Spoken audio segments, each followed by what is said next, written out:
ঢাকা সহ দেশের ৯টি জেলায় ৬০ কিলোমিটার বেগে ঝড়ো হাওয়া বয়ে যেতে পারে বলে জানিয়েছে আবহাওয়া অফিস।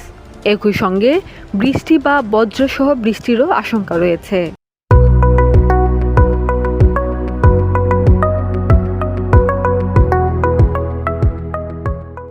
২৩ মে দেশের অভ্যন্তরীণ নদীবন্দরগুলোর জন্য আবহাওয়া অধিদপ্তরের দেওয়া সতর্কবার্তায় এ তথ্য জানানো হয়।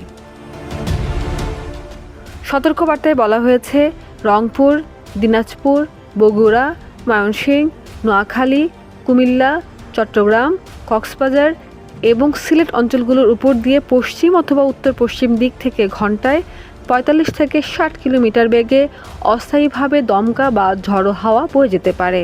এ সময় বৃষ্টি অথবা বজ্রসহ বৃষ্টির শঙ্কা রয়েছে। এসব এলাকার নদীবন্দরগুলোকে ১ নম্বর সতর্ক সংকেত দেখাতে বলা হয়েছে।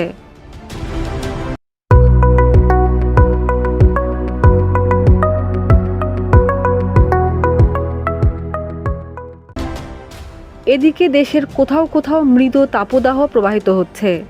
এ বিষয়ে আবহাওয়া অফিস জানায়, মাদারীপুর, গোপালগঞ্জ, রাজশাহী, চাঁদপুর, নোয়াখালী, লক্ষ্মীপুর, ফেনী, বান্দরবান, খুলনা, বাগেরহাট, সাতক্ষীরা, যশোর, চুয়াডাঙ্গা ও পটুয়াখালী জেলার উপর দিয়ে মৃদু তাপপ্রবাহ বয়ে যাচ্ছে এবং পরবর্তী ২৪ ঘন্টায়ও তা অব্যাহত থাকতে পারে। খাদিজা নিপা, দেশ রূপান্তর।